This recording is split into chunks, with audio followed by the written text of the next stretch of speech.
A nation betrayed, Starmer's great illusion, and the growing revolt of the Isles. Does the Prime Minister, this supposed beacon of change, truly understand why the people of these islands, especially we in Scotland, regard him with such unmasked contempt? Before he set foot inside Number 10, he promised the earth. He vowed to bring down energy bills by £300, to ease the burden on hard-working families. But what happened when the cameras switched off and the real governing began? Bills soared by £149. That's not just a policy failure, it's a betrayal of trust. Did you know that over 95% of our viewers aren't subscribed to the channel? We totally get it, life gets busy, and sometimes it's easy to forget. But here's the thing, subscribing is completely free, and it really helps us keep creating the content you enjoy. So why not hit that subscribe button and join our community? It only takes a second, but it makes a world of difference to us. Thank you for your support. He said pensioners would be protected, that the winter fuel payment would remain untouched. Yet no sooner had he sat in power than that very lifeline was torn from the hands of our elderly, many of whom now sit in cold, dark homes, wondering how they'll survive another winter. He lined up for photo after photo, smiling with working-class women, promising them he'd have their backs. Promising to be different. To be better. But now, those same women feel abandoned, discarded, betrayed in what many are calling the most shameless and scandalous reversal of pledges in recent political history. And this, Mr. Speaker, is not an isolated trend. It's the defining characteristic of this government, this one-trick phony Prime Minister. A man who campaigns as a friend of the people, but governs like their adversary. In Scotland, the SNP has surged 16 points ahead in the polls, not out of blind nationalism, but because ordinary people, whether they once voted Labour or not, can no longer ignore what is happening. The fury on our streets is palpable. The people are fed up with being taken for fools. And while households count pennies, this Prime Minister and his allies count perks. Karma has raked in more gifts and luxury donations than any other MP over the past 5 years, lavish freebies from donors, lobbyists, and elites who seem to hold more sway over policy than the electorate itself. Over £100,000 in gifts for a Labour leader who insists he represents the many, not the few. That's more than any Labour leader from Blair to Corbyn combined. Meanwhile, back in reality, pensioners on the edge of survival find themselves excluded from fuel support. And those just above the threshold. Left to freeze in silence. It's a cruel irony that while this government speaks of dignity, it quietly strips it from those most in need. Even within his own party, dissent is punished. 7 Labour MPs were expelled for the crime of standing against Conservative-led benefit cuts that would plunge more children into poverty. They stood for principle, he chose political convenience. And while Labour staffers shop for £500 spectacles and tailored suits bankrolled by donors, millions across the UK ration meals, skip heating, and wrestle with the impossible choice between rent and food. But the rot goes deeper. Since taking office, this government, fronted by Starmer, has overseen not just political disillusionment but something more sinister, the silencing of dissent, the stifling of press scrutiny, and a creeping culture of secrecy.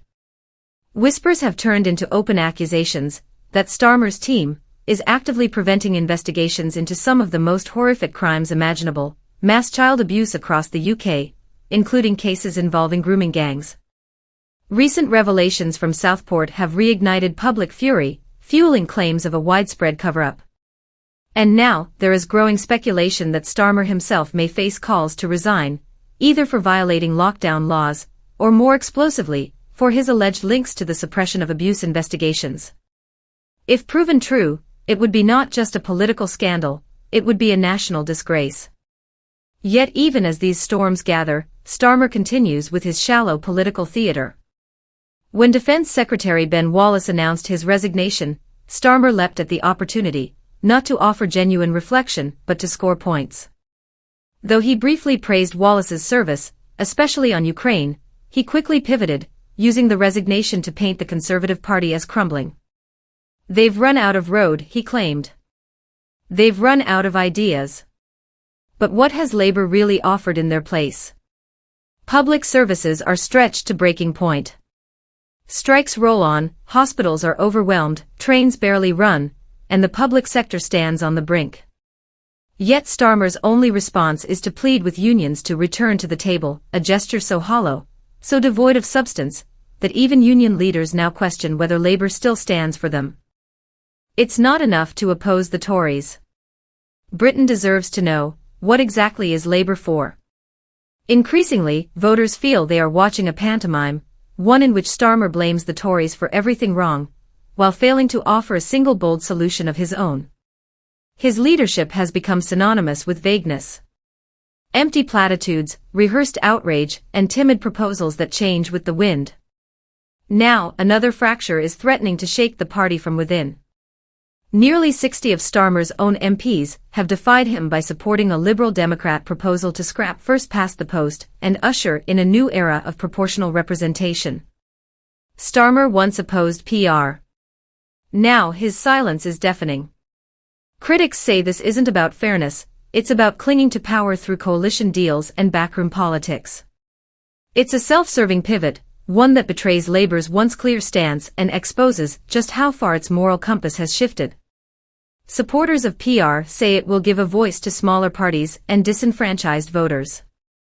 Opponents warn of permanent coalitions and paralysed parliaments. But both camps now agree on one thing: Labour's internal divide is growing. And Starmer?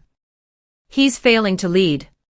His inability to articulate a clear vision, his reluctance to take bold stances, and his habit of deflecting blame, these are not signs of strength. They are red flags.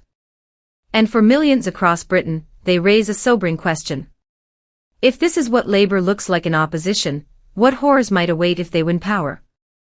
The next election is not just a battle of parties. It is a reckoning, a chance for the British people to decide whether they want more of the same dressed in red ties, or whether they will demand something real, something rooted in courage, conviction, and principle. Because right now, the illusions are fading. The masks are slipping. And Britain is watching, wide-eyed and fed up. Does the Prime Minister truly grasp why the people of these islands, particularly those of us in Scotland, look upon him with such cold fury? This man, this supposed reformer, once promised he would make life easier. Energy bills would fall by £300, he said. But under his watch, they've soared by nearly £150. He vowed to protect the winter fuel payment, only to rip it away from the very pensioners who rely on it to survive the bitter cold. He posed with working-class women, flashing staged smiles and solemn promises to stand by them. Now, they've been discarded, betrayed in a manner so brazen, so politically obscene, it's left even his supporters in shock. And all the while, the Prime Minister lives lavishly, clothes, accessories, and gifts totaling over £100,000, handed to him by wealthy donors, while elderly Britons choose between heating and eating. While 7 principled Labour MPs were punished for voting against cruel Tory benefit cuts, Starmer basked in privilege. His party speaks of equality while treating the working class as a stepping stone to power. But if the domestic betrayal wasn't enough, something darker looms beneath the surface.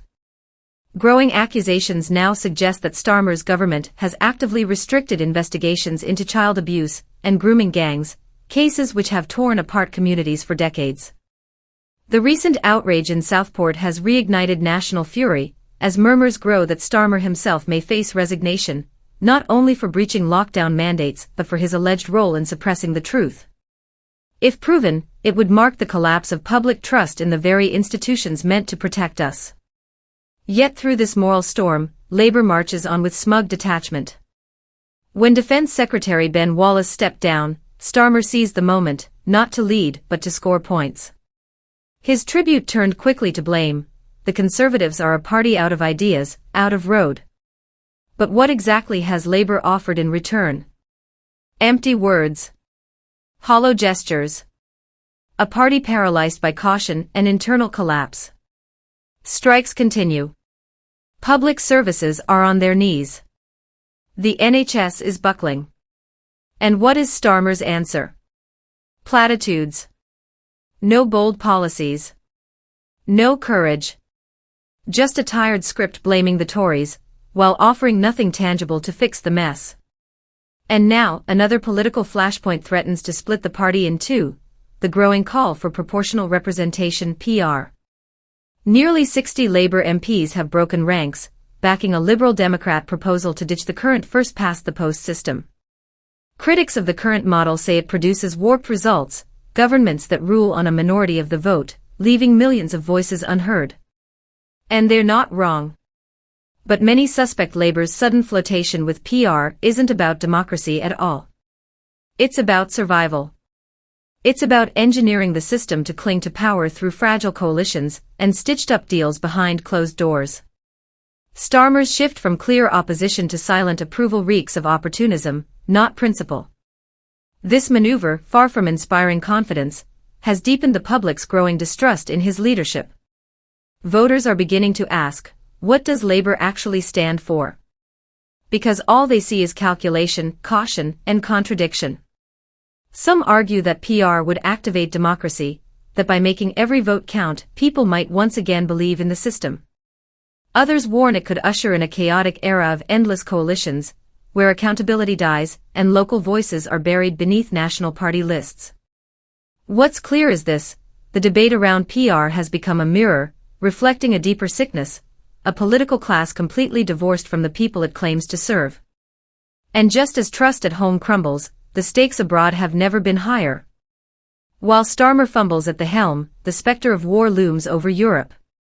Former Conservative leader Ian Duncan Smith recently returned from Ukraine with a harrowing warning: we may be just 6 months away from total collapse on the front lines. Ammunition is scarce. Promised Western weapons have failed to arrive. For every shell the Ukrainians fire, the Russians return 4, 5, or more. It's become a war of attrition, brutal, unrelenting, and increasingly dominated by drones. Ukrainian forces must constantly move or risk being hunted by the enemy's mechanized eyes. This is a new kind of warfare, and the West is not prepared. Russia, backed by authoritarian allies like China, Iran, and North Korea, is emboldened.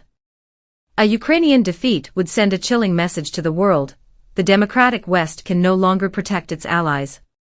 And if that happens, the consequences could echo far beyond the Donbass, to Taiwan, the South China Sea, and perhaps even our own shores. Yet here in Britain, our leaders are too consumed with scandal and spin to confront this looming danger. While Labour scrambles to cling to power through voting reform and PR deals, while it fails to define a post-Tory vision, while it hushes up domestic horrors, it is also sleepwalking into a global conflict that may define our century. And so, the British people are left wondering, who is actually fighting for them? Not just in Parliament but in principle. Starmer once claimed to be a servant of truth, a defender of decency, a man of the people. But the mask is slipping. The rhetoric is empty. And the illusion is breaking.